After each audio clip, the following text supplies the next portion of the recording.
میں میرا دوست ہے، اس کا نام عباد الرحمن ہے، اس کو میں کوتک سنگھ کہتا ہوں، یعنی کافروں کے نام سے پکارتے ہو، یہ بہت بڑا گناہ ہے، توبہ کرو۔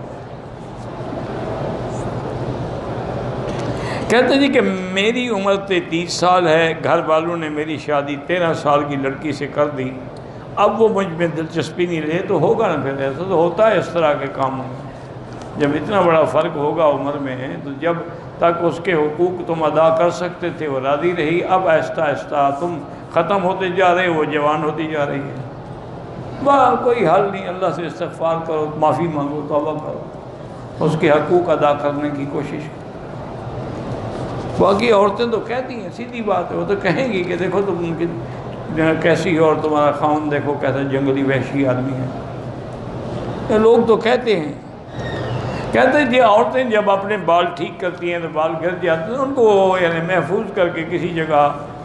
دفن کر دیا، بس مقصد یہ ہوتا ہے کہ چونکہ جو شیطان لوگ ہیں نا، جادوگر لوگ ہیں، وہ بالوں پر زیادہ جادو ہوتا ہے، اس لیے ان کی حفاظت کرنی چاہیے۔ میرا پوتا ہے، 12 سال کی عمر ہے، اسے ڈراؤنے خیالات آتے ہیں،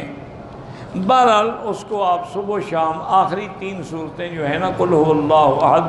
قل اعوذ برب الفلق، قل اعوذ برب الناس، پڑھ کے اپنے ہاتھوں میں دم کر کے اس کے سارے بدن پہ پھیر دیا کریں، کبھی آیت الکرسی پھیر دی، کبھی سورۃ فاتحہ پھیر دی۔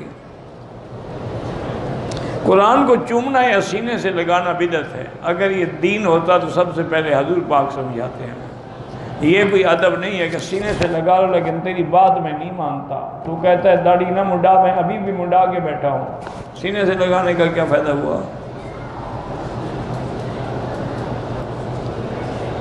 اگر میں کسی کو دین کی بات کروں اور خود عمل نہ کروں یہ گناہ ہے، لیکن پھر بھی دین کی بات کر سکتا، چاہے خود عمل کرو یا نہ کرو۔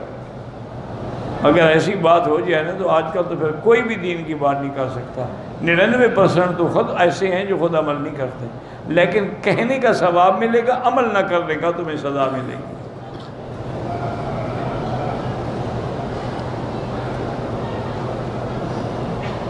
کہتے ہیں کہ گھر والے میری شادی کا سوچ رہے ہیں، مجھ پہ قرضہ بھی ہے، کاروبار بھی نہیں ہے، شادی کی برکت سے اللہ پاک رزق دے دیتے ہیں، قرآن پاک ہے ان یکونوا فقراء یغنیہم اللہ، کہ اگر تم فقیر ہو تو ہو سکتا ہے اللہ پاک اسی کی وجہ سے تمہیں رزق عطا فرما دے۔ کہتے ہیں کہ سعودی عرب میں بعض ٹوپیاں ایسی بنی ہوئی ہیں جن پہ کعبے کی تصویر ہے، نماز تو ٹھیک ہو جاتی ہے لیکن ہونی نہیں چاہیے، اور ایسی ٹوپی خریدنی نہیں چاہیے، کیونکہ کبھی آپ نیچے پھینکیں گے، کبھی اس سر پہ نیچے رکھ کے سوئیں گے، وہ بھی تو آپ بے ادبی ایک قسم کی ہے نا۔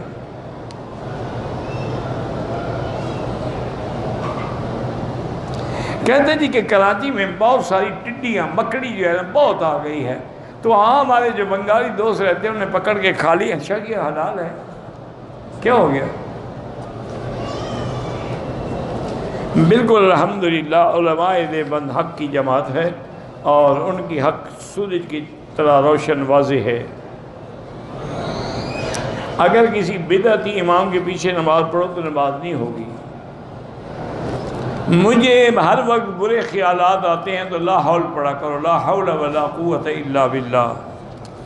اگر آدمی کے جسم کے نیچے حصے میں بواسیر کے موقع ہیں تو زمزم بطور علاج لگا سکتا ہے۔ ایمان کی حالت میں بوسہ دیا تو قیامت میں انشاءاللہ حجر اسود اس کی شفاعت کرے گا، اللہ اس کو زبان بھی دیں گے، بولنے کی توفیق بھی دیں گے، اور وہ شفاعت بھی کرے گا۔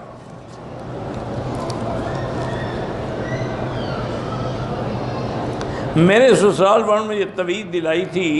کہ جادو کا اثر ہے، اس کے بعد میرے کانوں میں لگاتار آواز آتی ہے وہ تعویذ یا واپس کھود کے نکال دو نہ تو مر جائے گی۔ اللہ یہ سب جھوٹی باتیں، کوئی تعویذ نکالنے سے نہیں مرتا، آپ سورۃ البقرہ جو ہے ٹیلی فون میں فیڈ کر کے سنا کریں۔